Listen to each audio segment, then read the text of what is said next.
سامعین اکرام، آج جس شخصیت کا ہم تذکرہ کرنے کے لیے یہاں پر جمع ہیں، بیٹھے ہوئے ہیں، اللہ پاک اس شخصیت کے صدقے میں ہماری دنیا اور آخرت کو کامیاب و کامران فرمائے، کیونکہ شخصیت ہی اتنی بلند و بالا ہے۔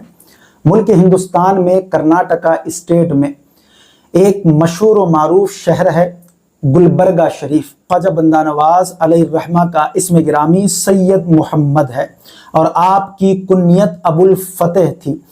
آپ کا لقب صدر الدین الولی الاکبر الصادق تھا۔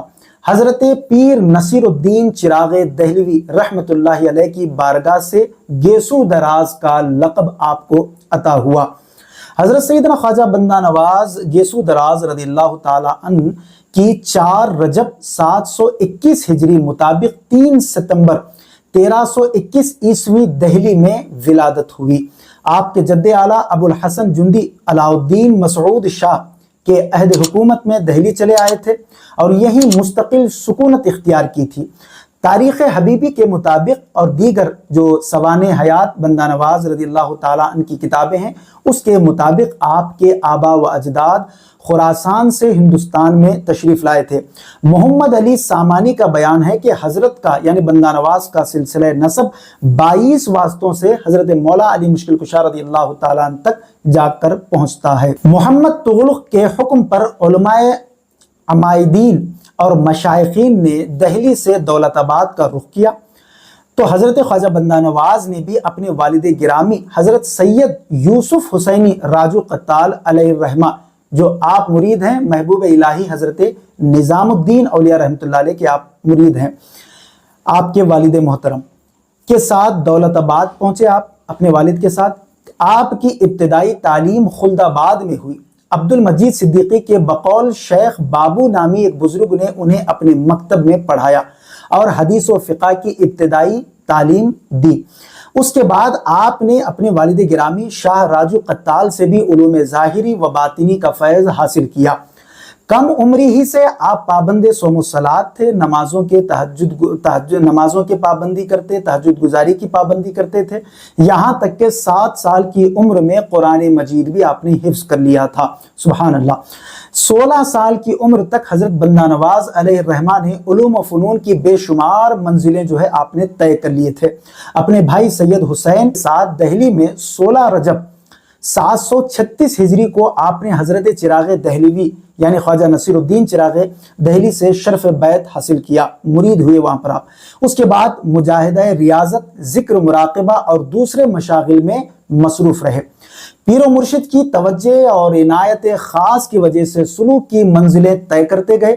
گھر کی سکونت ترک کر کے خطیر شیر خاں میں قیام کیا۔ بروز چہارشنبہ 757 ہجری کو شیخ طریقت کی خدمت میں حاضر ہوئے اور خواجہ نصیر الدین چراغ دہلوی رحمۃ اللہ علیہ نے آپ کو خرقہ خلافت سے سرفراز فرمایا۔ 17 رمضان المبارک 757 ہجری کو حضرت چراغ دہلوی نے سفر آخرت اختیار فرمایا اور تیسرے دن حضرت سید محمد حسینی گیسو دراز خواجہ بندہ نواز علیہ الرحمہ اپنے پیر و مرشد حضرت شاہ نصیر الدین چراغ دہلوی کے سجادہ ولایت پر رونق افروز ہوئے۔ اس طرح بندگان خدا کی رہبری میں دہلی میں 44 برس صرف کے یعنی 44 ایئرس آپ دہلی میں آپ نے خدمت خلق میں گزار دیے۔ 2.5-3 سال سفر میں اور بقیہ 22 سال گلبرگہ شریف کرناٹکا میں خدمت خلق میں آپ نے صرف کیے۔ اس طرح خلافت کے بعد سفر آخرت تک آپ جملہ تقریباً 70 سال تک بندگان خدا کی رہبری و رہنمائی کرتے رہے۔ حضور خواجہ بندہ نواز گیسو دراز رضی اللہ تعالیٰ 40 سال کی عمر میں حضرت بی بی رضا خاتون سے شادی فرمائی، جن سے 2 صاحبزادے اور 3 صاحبزادیاں ہوئی۔ حضرت خواجہ بندہ نواز علیہ الرحمہ نے اپنے افراد خاندان اور دیگر متوسلین کے ساتھ 7 ربیع الاول 801 ہجری مطابق 27 نومبر 1398 عیسوی کو دہلی سے رخصت سفر باندھا اور تقریباً 804 ہجری میں آپ گلبرگہ تشریف لائے اور جامع مسجد کے قریب اپنے مریدوں کے ساتھ فروکش ہوئے۔ اس زمانے میں بہمنی سلطنت کا 8واں حکمراں فیروز شاہ بہمنی سربراہ سلطنت تھا، جب اس کو حضرت خواجہ بندہ نواز علیہ الرحمہ کی خبر ہوئی تو اس نے ملاقات کر کے درخواست کی کہ حضور آپ گلبرگہ شریف میں قیام فرمائیں تاکہ یہاں کے باشندے، یہاں کے رہنے والے فیوز و برکات سے مستفید ہو سکے۔ فیروز شاہ بہمنی بھی آپ کی عظمت و بزرگی سے حد درجے متاثر تھا اور آپ کے حلقہ عقیدت مندان میں شامل ہو گیا اور بعد میں تخت نشینی کے سلسلے میں اختلاف ہو گیا۔ حضرت خواجہ بندہ نواز علیہ الرحمہ اہل سنت و جماعت کے مسلک حقہ کی نہایت پابند بزرگ تھے۔ تاریخ حبیبی کے مطابق آپ فرماتے تھے کہ فقیہ، صوفی و سید سنی بہت کم ہیں، مگر مجھ میں یہ چاروں صفات موجود ہیں، یعنی میں فقیہ بھی ہوں اور صوفی بھی ہوں، سید بھی ہوں اور سنی بھی ہوں۔ اور یہ بھی کہہ دیا کرتے تھے کہ میرا عقیدہ وہی ہے جو اہل سنت و جماعت کا عقیدہ ہے۔ جوامع الکلم میں بھی آپ کا قول ظاہر کیا گیا ہے کہ خلفائے راشدین کے فضائل میں جس طرح خلافت کی ترتیب ہے، اسی ترتیب سے ان کی فضیلت کا بھی میں قائل بھی ہوں، الحمدللہ۔ تو خواجہ بندہ نواز گیسو دراز رضی اللہ تعالیٰ مذہباً امام اعظم ابو حنیفہ رضی اللہ تعالیٰ کی فقہ پر عمل کرنے والے ہیں، اور آپ مسلکاً اہل سنت و جماعت پر عمل کرنے والے، اور اہل سنت و جماعت کا ہی آپ کا جو ہے مسلک ہے، اور الحمدللہ ہم بھی اسی مسلک پر قائم ہیں۔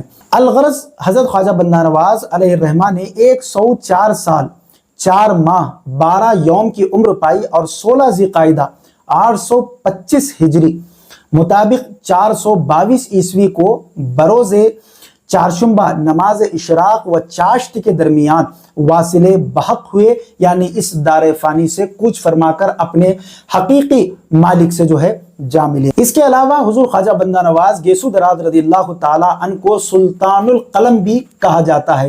تقریباً 105 کتابیں حضور خواجہ بندہ نواز گیسو دراز نے لکھی ہوئی ہیں، جن میں بہت ساری جو ہے فضائل پر ہیں، بہت ساری جو ہے احکامات پر ہیں، بہت ساری تعلیمات پر ہیں، بہت ساری ذکر و اذکار پر بھی ہیں، اور بہت ساری جو ہے عقائد پر بھی ہیں، اور بہت ساری کتابیں جو ہے آپ کی فقہ کے اعتبار سے بھی ہیں، اور اس کے علاوہ خصوصی طور پر تفسیر میں بھی جو ہے حضور خواجہ بندہ نواز کی تفسیر قرآن بھی جو ہے موجود ہے۔ گلبرگہ شریف میں ہر سال ذی القعدہ کی 15 کو آپ کا عرس نہایت ہی شاندار پیمانے پر عقیدت و احتشام کے ساتھ منایا جاتا ہے۔ علم مذاکرے میں دانشوران علم و ادب اپنے مقالوں سے وہاں پر نذرانے بھی پیش کرتے ہیں، اور ملک بھر سے زائرین کثیر تعداد میں شرکت بھی کرتے رہتے ہیں۔ الحمدللہ ایک بات یہاں پر میں بڑے فخر سے یہ کہوں گا کہ میں بھی حضور خواجہ بندہ نواز گیسو دراز رضی اللہ تعالیٰ عنہ کے شہر میں رہتا ہوں، آپ کے سائے میں رہتا ہوں، آپ کے چھتر و چھایا میں رہتا ہوں۔ یقین مانیے گا اللہ اور اس کے رسول صلی اللہ علیہ وسلم کو حاضر و ناظر جان کر یہ بات کہتا ہوں کہ جب بھی کوئی پریشانی یا دکھ یا تکلیف یا رنج و مصیبت میں ہوتا ہوں، الحمدللہ جب خواجہ بندہ نواز گیسو دراز رضی اللہ تعالیٰ عنہ کے روضے کی زیارت کرتا ہوں، یا بس آپ کے روضے میں جا کر، آپ کی بارگاہ میں جا کر، آپ کے مزار انوار کے پاس بیٹھ جاتا ہوں، تو الحمدللہ آدھی مصیبت، آدھی پریشانی، آدھی تکلیفیں تو وہیں پر جو ہے ختم ہو جاتی ہے، اور بقیہ آدھی یہ بندہ نواز اپنی نگاہ خاص ڈال کر اس کو جو ہے کم کر دیتے ہیں۔ اسی لیے کہنے والے نے کہا کہ وہ بارگاہ خواجہ بندہ نواز ہے، اس در پہ جس کا سر ہے وہی سرفراز ہے۔ ہم غلاموں کو بندہ نواز اپنی خدمت میں اور اپنے غلاموں میں رکھیں، یہی ہماری آرزو اور خواہش ہے۔